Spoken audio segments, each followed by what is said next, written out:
हर रोज एक नई कहानी देखने के लिए चैनल को सब्सक्राइब करें और बेल आइकन दबाना ना भूलें।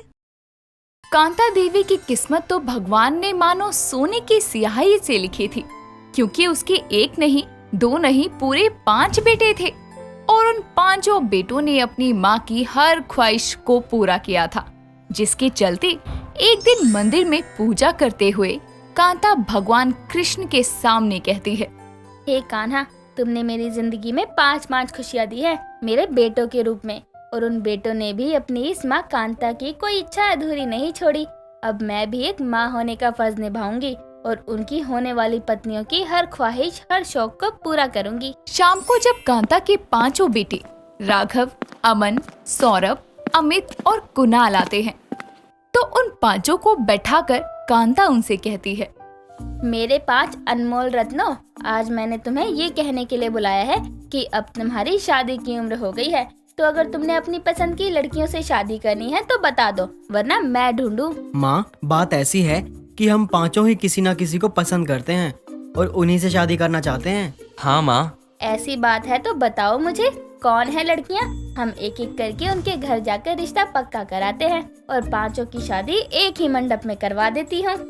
कांता अपने बेटों के साथ एक एक करके उनकी पसंद की लड़की के घर जाकर उनसे अपने बेटों का रिश्ता पक्का करके आती है और 1 महीने बाद 5 बेटों की शादी एक ही मंडप में करके अपनी 5 बहुएं मालती, सुनैना, आकृति, मधु और सीमा को घर लेकर आती है, जहां वो उनका स्वागत करके उन्हें हॉल में बिठाती है। जिसके बाद कांता की सबसे बड़ी बहू मालती कहती है, माँ जी, मुझे ना हमेशा से शौक था शादी के बाद मेरी अंगूठी ढूंढने की रस्म हो। माँ जी, चाहती तो मैं भी थी कि मैं अपने पति का कंगना खोलूं और वो मेरा कंगना खोले। माँ जी, मेरा तो बचपन से शौक था वो पंजाबी गानों की तरह मेरी सास मेरे और मेरे पति के सर से पानी वारे। माँ जी, मेरा शौक था कि मैं शादी के बाद कलश गिराकर अंदर आऊं। माँ जी, मैं चाहती हूँ कि आप मेरे हाथों की छाप घर के दरवाजे पर लगाओ, क्योंकि नाटकों में तो नई बहू के आने पे ऐसा ही होता है। अपनी नई बहुओं के शौक के चलते कांता देवी खुद शौक में आते आते रह जाती है, लेकिन उसने कान्हा के सामने कहा था कि वो अपनी बहुओं के हर शौक और ख्वाहिश को पूरा करेगी। इसीलिए वो एक एक करके बहुओं के शौक के चलते उनके साथ वो रस्म करती है, जिसको खत्म करते करते कांता के घुटने दर्द करने लग जाते हैं और अंत में वो सबकी पसंद की रस्म करके उनको आराम करने भेज देती है और खुद भी आराम करने चली जाती है। अगली सुबह जब वो उठकर हॉल में बैठी होती है तो उसकी 5 बहुएं उसके सामने आकर कहती है, माँ जी, आज हमारी पहली रसोई की रस्म है ना? हाँ बहू, तो माँ जी, हम जाए रसोई में अपनी पहली रसोई की रस्म के लिए? हाँ, जाओ, मिलकर बना लो कुछ मीठा। 5 बहू अपने अपने अलग अलग शौक के चलते अपनी पहली रसोई में 5 अलग अलग चीजें बना लेती हैं और कुछ देर में जब कांता अपने बेटों के साथ नाश्ते की टेबल पर बैठती है तो उसकी 5 बहुएं अलग अलग चीज रखते हुए कहती है, माँ जी, मुझे बचपन से शौक था अपनी पहली रसोई में हलवा नहीं खीर बनाऊं, तो देखो मैंने खीर बनाई है। माँ जी, मैंने हलवा नहीं बल्कि चॉकलेट कपकेक बनाया है। माँ जी, मैंने तो मीठे में चीनी के पराठे बनाए हैं, क्योंकि मैं वो बहुत अच्छे से बनाती हूँ और मुझे शौक था हमेशा से कि मैं अपनी पहली रसोई में अपनी बेस्ट चीज बनाऊं। माँ जी, मेरी भी सुनो, मैंने भी हलवा नहीं गुलाब जामुन बनाए हैं और मैं ये बहुत अच्छे बनाती हूँ। माँ जी, मुझे ज्यादा तो कुछ बनाना नहीं आता, इसलिए मैंने रसमलाई बना ली, क्योंकि मुझे बचपन से ही रसमलाई बनाने का बहुत शौक था, इसलिए मैंने यहाँ पर भी रसमलाई बना ली अपनी पहली रसोई में। बहुओं, तुम 5 की पहली रसोई थी, इसका मतलब ये नहीं था कि तुम 5 अलग अलग चीजें बनाओगी, बल्कि इसका मतलब ये था कि तुम 5 मिलकर एक ही कोई मीठी चीज बनाओ, लेकिन तुम 5 के तो शौक ही अलग अलग है। माँ, अब खा लो यार, देखो 5 ने बड़े प्यार से बनाया है, अब अलग अलग ही सही, बनाया तो मीठा ही है। सबके शौक अलग होते हैं, इसलिए इन्होंने अलग अलग ही बना दिया। हाँ बेटा, खाऊंगी ही, मेरी 5 बहुओं के हाथ का खाऊंगी, आखिर उन्होंने इतने प्यार से बनाया है। हाँ, और इतना मीठा खाकर शुगर करवाकर ऊपर निकल जाऊंगी जल्दी। ये मेरी बहुओं के अलग अलग शौक तो मुझे शौक दे रहे हैं। कांता के खुद के बोल के चलते अब उसे अपनी बहुओं के हर शौक को पूरा करना पड़ता था और उन पांचों के शौक इतने अलग थे कि अब वो रोज बनने वाले खाने में भी अपनी अपनी शौक से अलग अलग खाना बनाती, जिससे खाने और पैसे दोनों की बर्बादी होती। खैर ये तो चल ही रहा था, लेकिन एक दिन अचानक ही कांता को अपने पैरों पर कुल्हाड़ी मारने की सूझी और उसने अपनी पांचों बहुओं को बुलाकर बोला, बहू, तुम्हारी शादी को 1 हफ्ता होने को आया है। तुमने या मेरे बेटों ने मुझे हनीमून पर जाने की बात नहीं कही। क्यों, क्या हुआ? किसी का जाने का मन नहीं है क्या? जाने का मन तो सबका है माँ जी, लेकिन कोई डर के मारे आपको बोल नहीं रहा है कि उन्हें जाना है।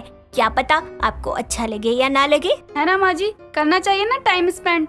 मैं यही कह रही थी कुणाल जी से। अच्छा माँ जी, अब आपने पूछ ही लिया है तो मैं आपको बता दूं कि मुझे और कुणाल जी को शिमला जाने का मन है। अरे अच्छा लगने ना वाली बात क्या है इसमें?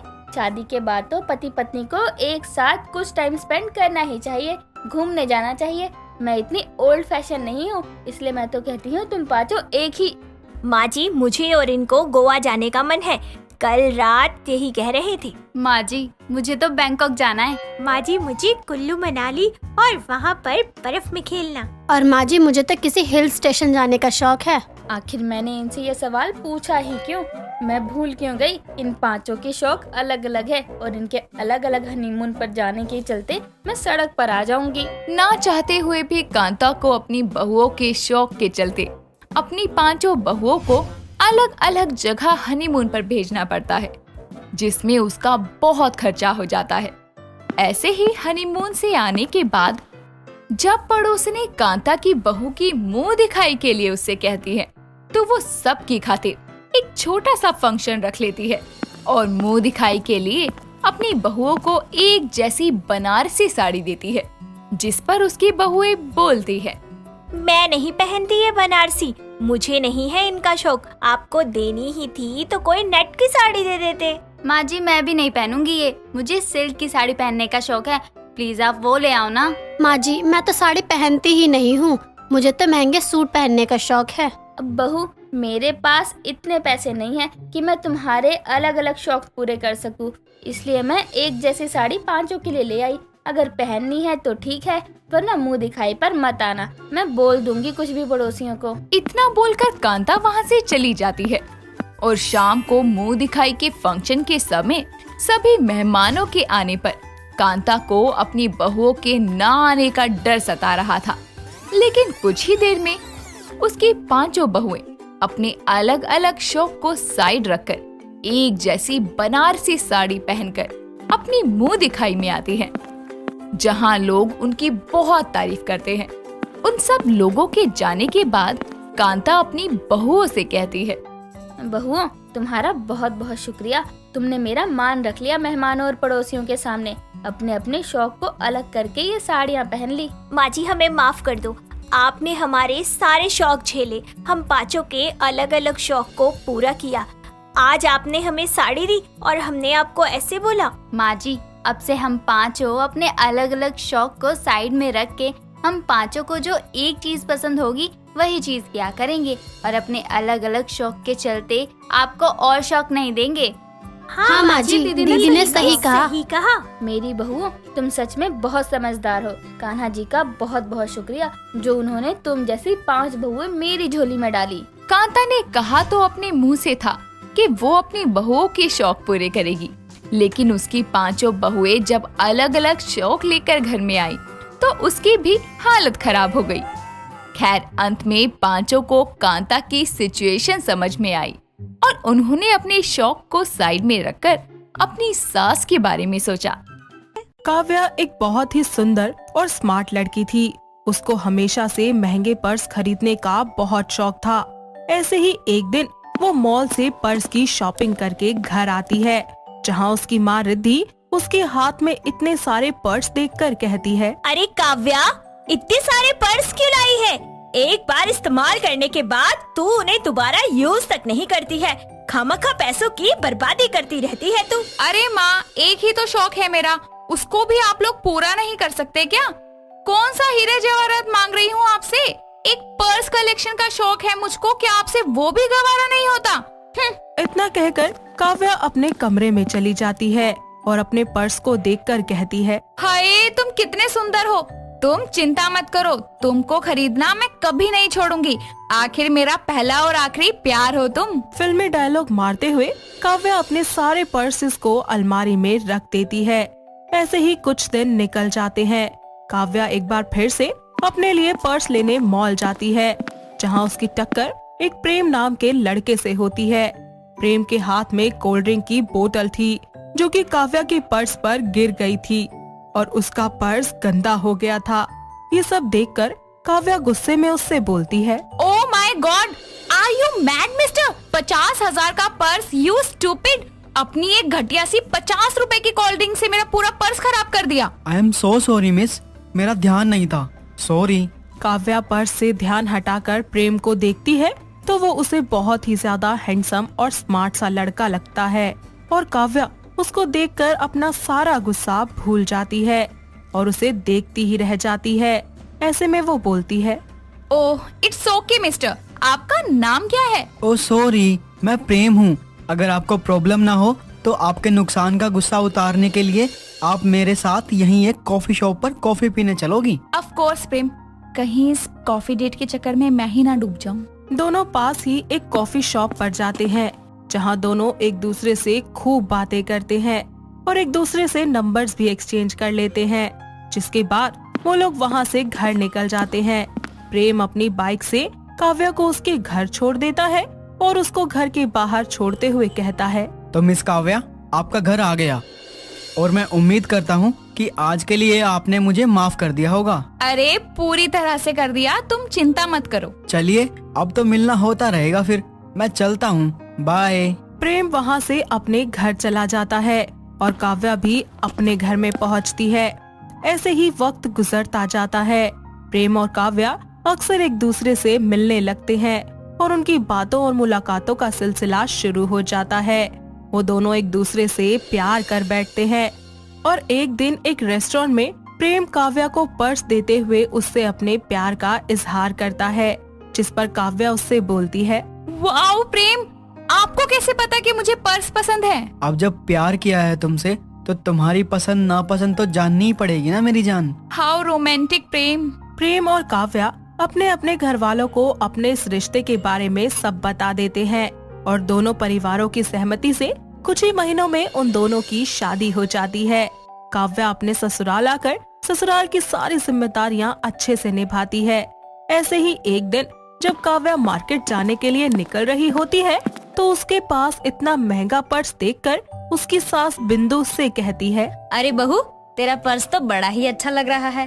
अरे मुझे तो कभी पर्स वगैरह लेने आया ही नहीं, पता ही नहीं चलता कि कौन सा अच्छा है और कौन सा नहीं। अरे माँ जी, इतनी सी बात, आपको ये पसंद है तो आप रख लो, और रही बात पसंद की तो अब मैं आ गई हूँ ना, आपको अच्छे अच्छे पर्स दिलाऊंगी। तो बहू क्यों ना अभी चले? नेकी और पूछ पूछ, मैं तो पर्स लेने के लिए हमेशा तैयार रहती हूँ। दोनों सास बहू मॉल जाती हैं, जहां काव्या अपने लिए और अपनी सास के लिए महंगे महंगे 4 से 5 पर्स ले लेती है और घर आकर आराम से बैठकर बिंदु कहती है, बहू, बहुत ही ज्यादा मजा आया शॉपिंग करके। इतने अच्छे अच्छे पर्स तो मैंने आज तक देखे ही नहीं।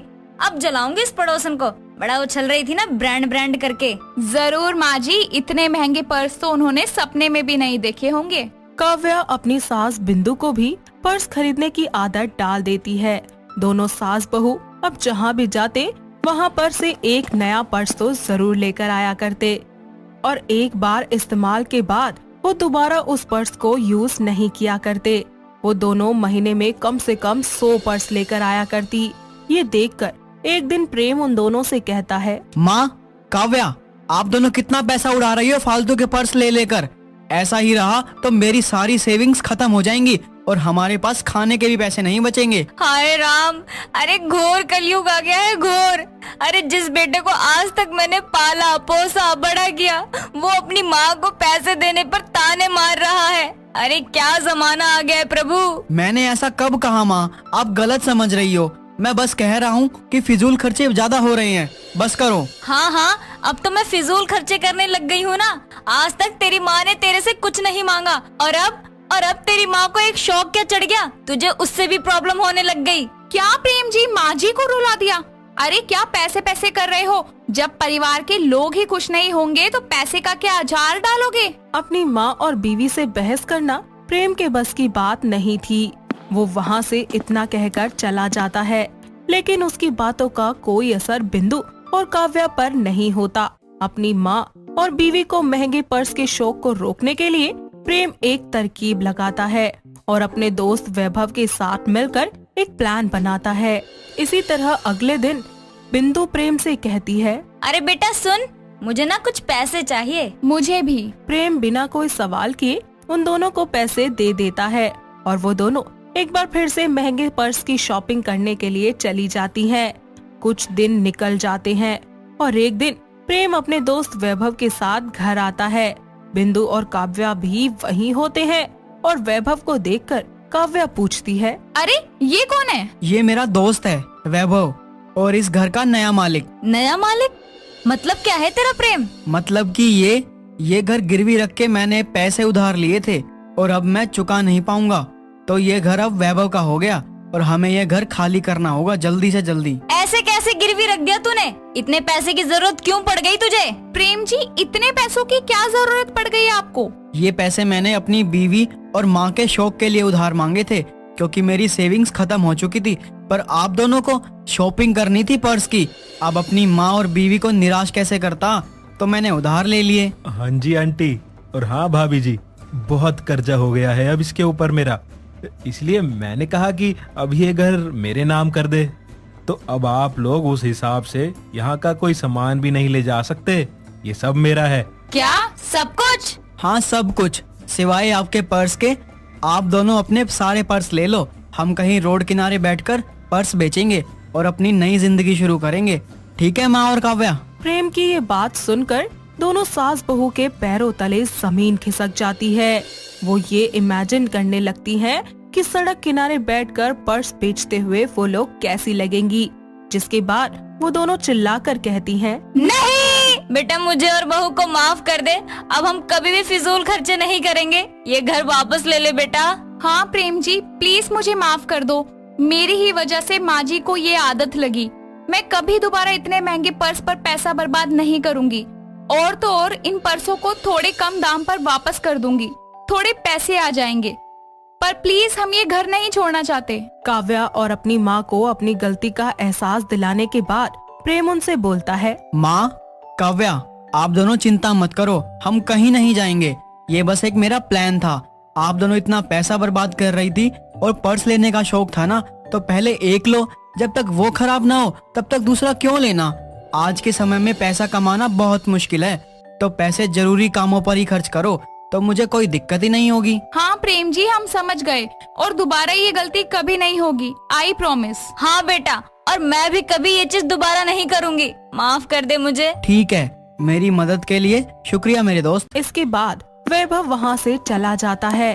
बिंदु और काव्या को भी अपनी गलती समझ आ जाती है और दोनों सास बहू दोबारा कभी किसी भी फिजूल खर्ची में पैसे बर्बाद नहीं करती। और फिर एक बार दोबारा वो तीनों एक साथ खुशी खुशी रहने लगते हैं। रीमा और विवान डिनर के लिए तैयार होकर विवान के दोस्त आरव के घर जाते हैं। जैसे ही वो लोग उसके घर पहुंचते हैं, रीमा और विवान को देखकर आरव कहता है, आओ मेरे दोस्त, आइए ना भाभी जी, कैसे हैं आप लोग? हम अच्छे हैं, तुम बताओ कैसे हो, और भाभी कहाँ हैं? अरे वो आप लोगों के लिए खाना बना रही है, ये लो आ ही गई। आरव की पत्नी सिमर हाथों में पानी की ट्रे लेकर आती है। चारों बैठकर बहुत सारी बातें करते हैं और फिर सिमर सबसे कहती है, चलिए सब, अब खाना तैयार हो चुका है, बातें बाद में, खाना पहले। अरे हाँ हाँ, ये भी कोई पूछने की बात है। चारों खाने की टेबल पर बैठकर खाने का स्वाद लेते हैं। खाने के बाद सिमर सबको दही भल्ले ला कर देती है, जो कि रीमा को बहुत पसंद आते हैं और वो कहती है, सिमर भाभी, क्या आप मुझे दही भल्ले बनाने की रेसिपी बताएंगी? बहुत अमेजिंग है। जरूर रीमा। सिमर रीमा को रेसिपी बता देती है, जिसके बाद चारों खाना खत्म करके कुछ देर बातें करते हैं और फिर रीमा और विवान घर जाने के लिए निकल जाते हैं। घर पहुंचकर रीमा विवान से कहती है, विवान जी, आपको दही भल्ले अच्छे लगे थे? तुम अभी तक दही बल्लों में खोई हो। अरे बाबा, अच्छे थे, अब सोएं क्या? हाँ जी जरूर, पर मैं भी आपको देखना एक दिन बड़े अच्छे दही भल्ले बनाकर खिलाऊंगी। ठीक है बाबा, अब सोने भी दो। अगले सुबह रीमा सबके लिए दही बल्ले बना देती है। जैसे ही सब नाश्ते के लिए आते हैं, वो दही बल्ले सबको परोसती है, जिसे देखकर उसकी सास चित्रा कहती है, अरे बहू, आज सुबह सुबह ये तूने क्या बना दिया? सासू माँ, ये दही भल्ले हैं, आप खाओगी ना तो खाती रह जाओगी। वाह, इतनी तेज! कल रेसिपी पूछी और आज बना भी दी। वाह वाह, क्या बात है। रीमा अपनी सास और पति को दही भल्ले खिलाती है और उनको दही भल्ले पसंद भी आते हैं। नाश्ते के बाद एक तरफ विवान अपने ऑफिस के लिए निकल जाता है और उसकी सास भी अपने कमरे में चली जाती है। ऐसे ही कुछ दिन गुजर जाते हैं। रीमा का दही भल्ले के लिए प्यार और ज्यादा बढ़ जाता है। वो हफ्ते में एक बार तो दही भल्ले जरूर बना ही लिया करती। ऐसे ही एक दिन विवान रीमा से बोलता है, रीमा डार्लिंग, क्यों ना हम डिनर पे बाहर चलें आज? अरे वाह विवान जी, चलिए जल्दी से चलते हैं, मैं रेडी होकर आती हूँ। रीमा और विवान एक होटल में डिनर के लिए जाते हैं, जहां रीमा अपने लिए दही भल्ले ऑर्डर करती है। विवान दही भल्लों से अब ऊब चुका था, तो वो अपने लिए कुछ और मंगवा लेता है। रीमा को उस होटल के दही भल्ले बहुत ही पसंद आते हैं और वो सोचते हुए खुद से बोलती है, हर जगह एक ही डिश है, लेकिन हर जगह स्वाद अलग अलग है। इसका मतलब दही भल्ले को सिर्फ एक ही तरीके से नहीं, बल्कि कई अलग तरीकों से बनाया जा सकता है। क्या फुसफुसा रही हो खुद से? कुछ नहीं विवान जी। दोनों डिनर करके घर आ जाते हैं। कुछ ही दिनों के बाद रीमा इंटरनेट पर अलग अलग जगह से अलग अलग तरीके से दही भल्ले बनाने की रेसिपी देखती है, जिसके बाद वो रोज रोज अलग अलग रेसिपी से दही भल्ले बनाती है और अपनी सास और पति को खिलाती है। दही भल्लों से तंग आकर चित्रा एक दिन रीमा से कहती है, ओ महारानी, जब देखो तब दही भल्ले ही बनाती रहती है, इसके अलावा और कुछ नहीं आता क्या तुझे बनाना? हाय, एक तो ये तेरे दही भल्ले, ऊपर से ये मेरा घुटनों का दर्द, पता नहीं कुछ टाइम से इतना बढ़ क्यों गया है। माँ सही कह रही है रीमा, अब बस करो ये रोज रोज दही भल्ले बनाना। पक गया हूँ यार मैं खा खा कर। रीमा को अपनी सास और पति की बातों का कोई असर नहीं होता और एक शाम वो फिर से सबके लिए अलग अलग तरीके के दही भल्ले बनाती है।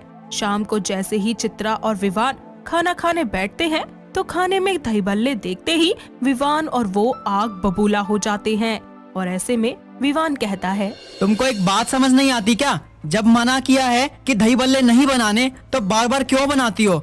अरे इतना ही बनाने का शौक है तो अपने लिए बनाओ और खुद खाओ। अरे ये मुझे दही भल्ले खिला खिला कर मार ही देगी एक दिन। बेटा तू कुछ और मंगा ले बाहर से। हाँ माँ रुको, मैं कुछ ऑर्डर करके मंगवाता हूँ। नहीं विवान जी, आप यही खाओगे, समझ गए आप? नहीं खाऊंगा, ना तो मैं और ना ही मैं अपनी माँ को खाने दूंगा। विवान की ये बात सुनकर रीमा जोर जोर से रोना शुरू कर देती है और रोते हुए कहती है, हाय राम, मेरी फूटी किस्मत, कुछ भी कर लो, लेकिन मेरे ससुराल वालों को तो कुछ पसंद ही नहीं आता। रीमा इतनी जोर जोर से रोने लगती है कि आस पड़ोस वाले उनके घर आकर पूछने लगते हैं कि आखिर हुआ क्या है, कोई तमाशा ना हो। बस इसीलिए विवान रीमा को चुप करवाते हुए कहता है, रीमा तुम ये रोना बंद करो, हम खा रहे हैं यार दही भल्ले। हाँ हाँ खा रहे हैं। ऐसे ही आए दिन जब भी दोनों माँ बेटे दही भल्ले खाने से मना करते, तो वो झूठा रोना रोकर उनको खाने के लिए मना लिया करती। कुछ समय तो ये सब चलता रहता है, लेकिन अब विवान और उसकी माँ दोनों ही दही भल्ले खाने की हिम्मत नहीं होती। रीमा ये देखकर खुश होती है और सभी को वहाँ से जाने को बोल देती है। एक दिन चित्रा के घुटनों में बहुत दर्द होता है और वो बेड से उठ भी नहीं पाती। तभी विवान वहाँ आता है और अपनी माँ की ये हालत देखकर रीमा से कहता है, ये सब तुम्हारी वजह से हुआ है, तुमको पता भी है ना, माँ को जोड़ों के दर्द की शिकायत रहती है, फिर भी तुमने रोज इतने महीनों तक दही भल्ले खिला खिला के उनको इस हालत में पहुँचा दिया। अब तो बहुत खुश होगी ना तुम। पर विवान जी, दही तो सेहत के लिए अच्छा होता है, मैंने खुद पढ़ा है। अच्छा ही तो पढ़ ली, जरा बुरे पर भी ध्यान दे देती। जोड़ों के मरीज के लिए दही कितना हानिकारक होता है ये पता नहीं है क्या तुम्हें?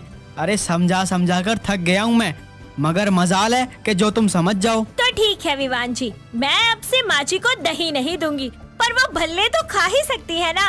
और आप तो दही भल्ले दोनों खा सकते हैं। क्यों, सही कहा ना मैंने? इतना कुछ होने के बावजूद भी रीमा के मुंह से ये बात सुनने के बाद विवान समझ चुका था कि रीमा दही भल्लों को लेकर पागल हो गई है।